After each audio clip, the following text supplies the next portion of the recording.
In our own right, as humans going through this human experience, we essentially are scientists. Our human observation allows us to formulate opinions, develop conclusions, and make deductions on shit based on our experience. This is what you call anecdotal science. And if you have enough anecdotes of the same repetitive circumstance, it can become empirical science, which is what everybody appeals to.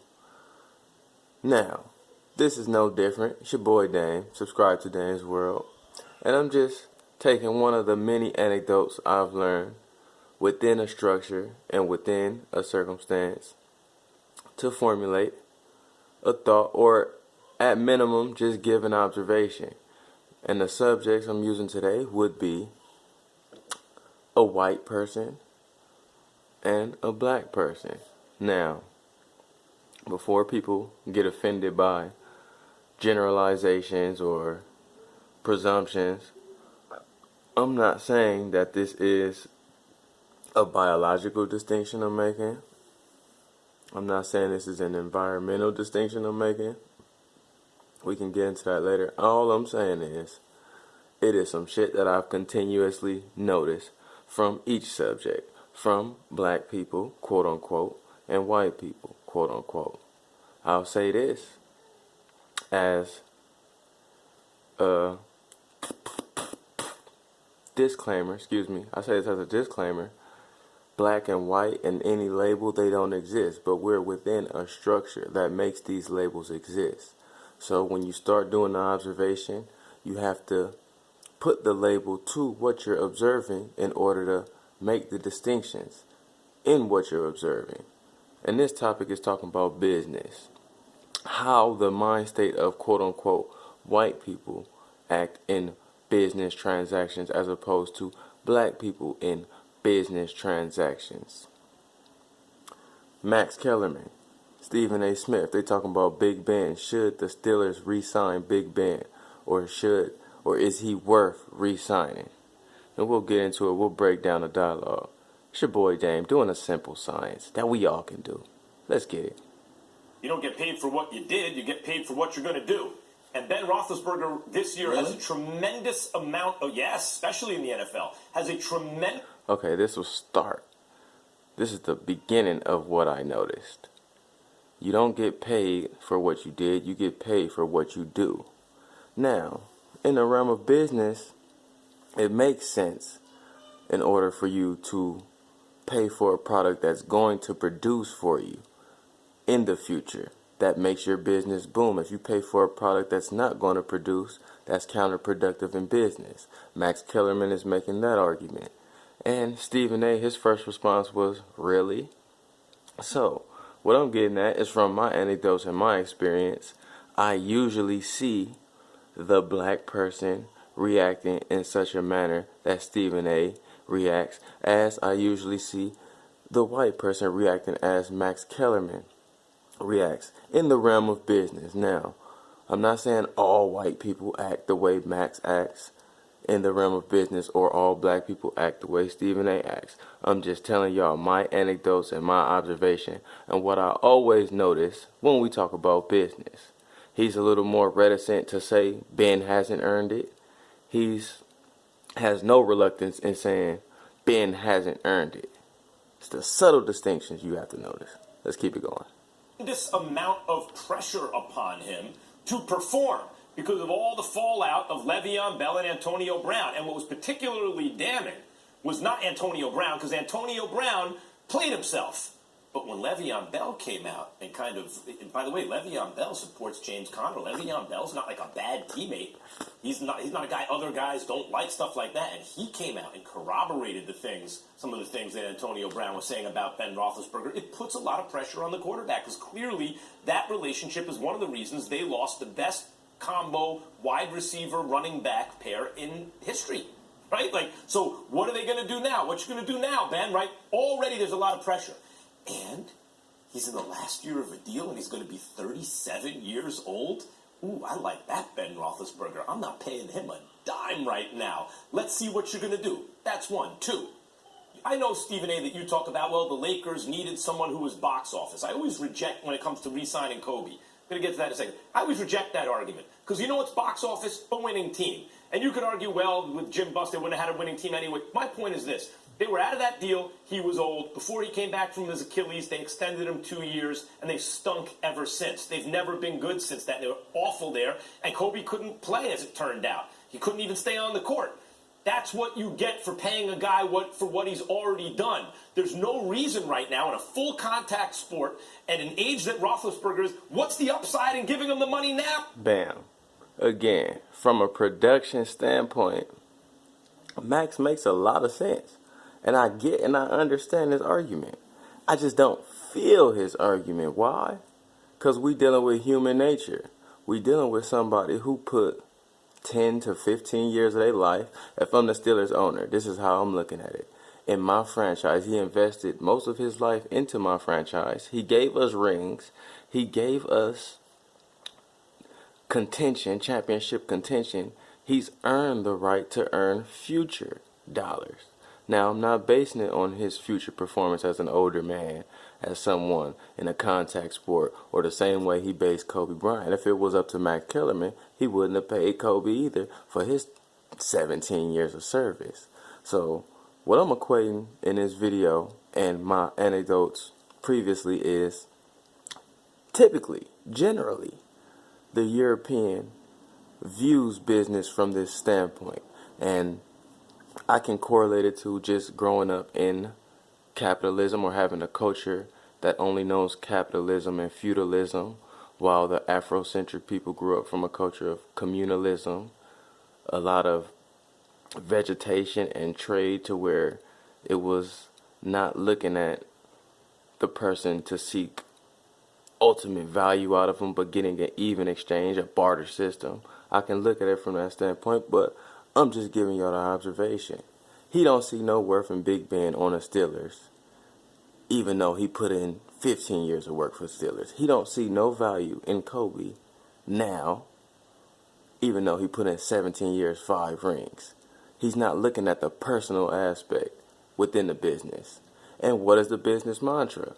It's not business, it's personal. But for me, you're dealing with people. So business is usually personal. Let's keep it going. Oh, he's not going to make any more next year. You think that there'll be other bidders in for a 38-year-old quarterback that the Steelers would have to overpay by that much? No. It is foolish to give him this now. Wait till the end of the season. And I agree, in my personal opinion, it would be irrational. It wouldn't be the most rational business move. But if you're factoring in humans and people, it's something you do as a form of looking out, as a form of appreciation. And another science that people would revert this to would be the left brain, right brain theory. The left brain more logical and analytical and rational. The right brain more creative and empathetic, compassionate towards their subjects. So right brain assuming, quote unquote, black people are more catered to the right brain way of thinking, and white people are more catered to the left brain way of thinking.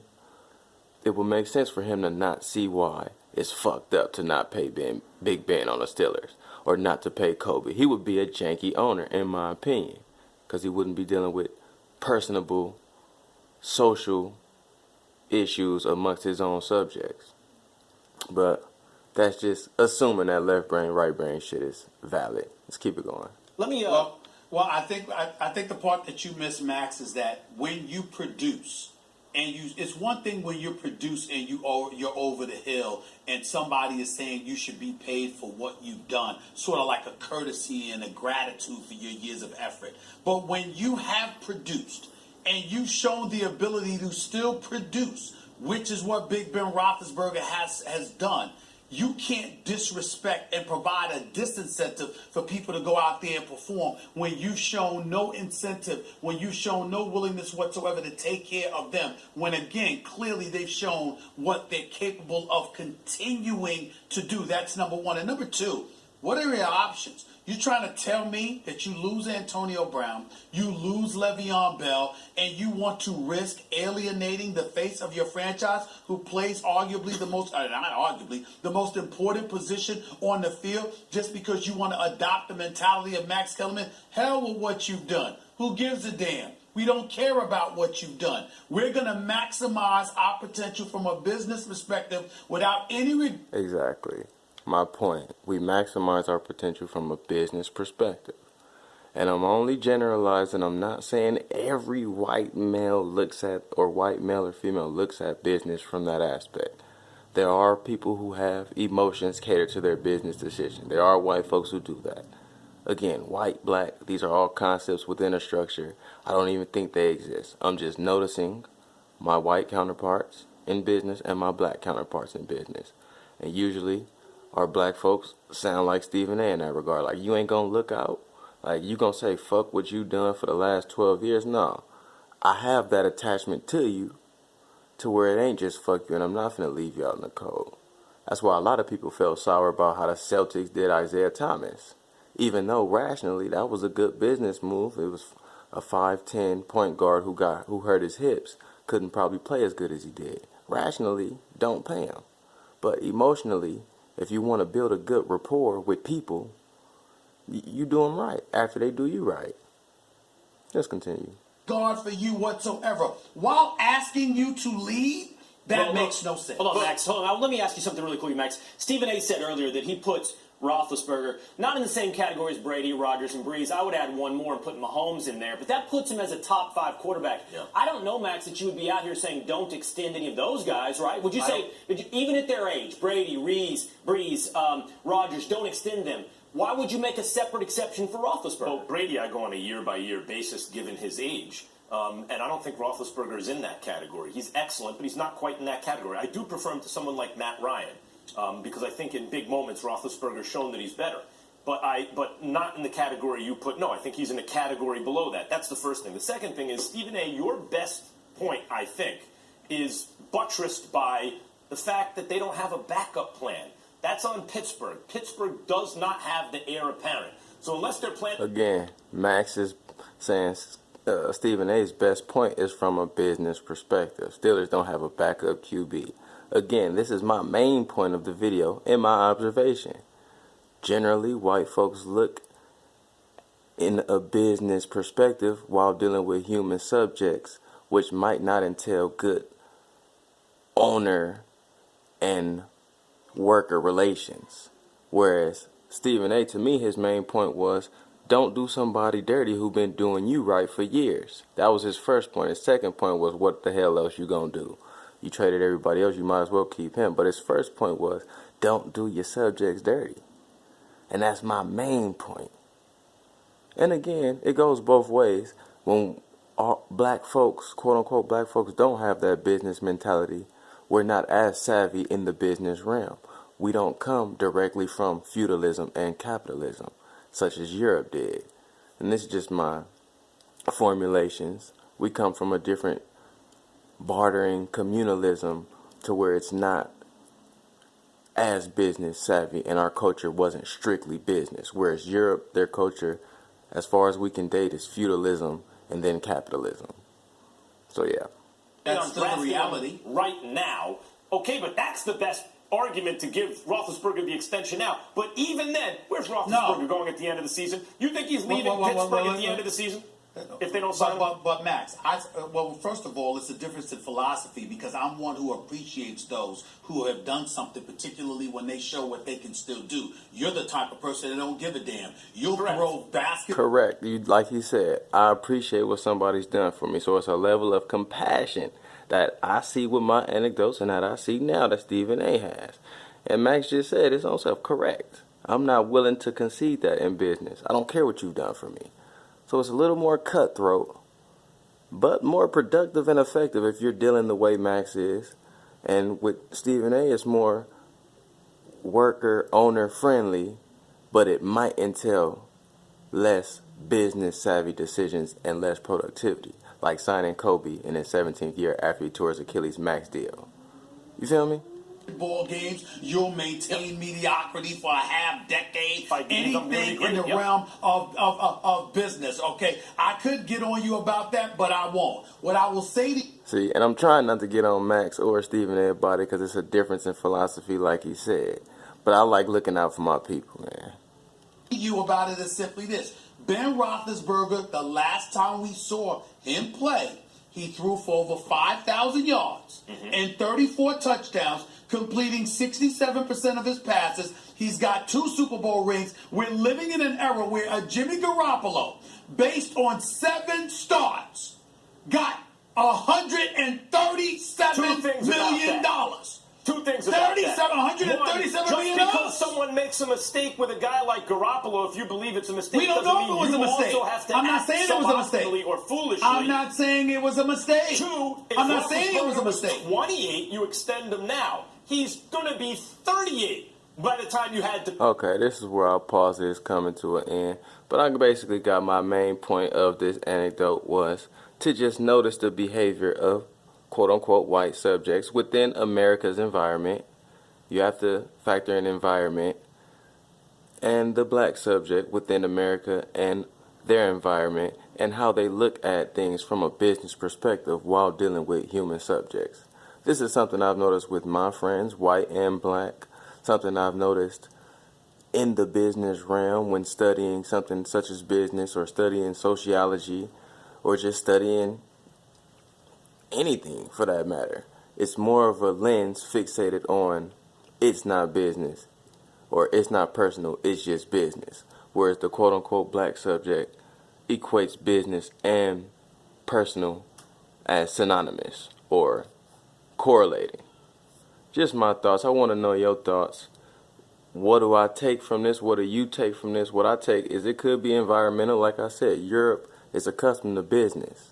Africa wasn't always accustomed to business. So if we pick up the traditions of our ancestors, African folks aren't going to be as business savvy. Europeans are. And in return, Europeans aren't going to be as compassionate for subjects when engaging in business, as I see Max was.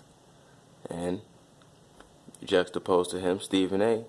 is not going to be as business savvy, but he's going to have a little more empathy for his subject, being the owner. So that's just my thoughts. Is it environmental?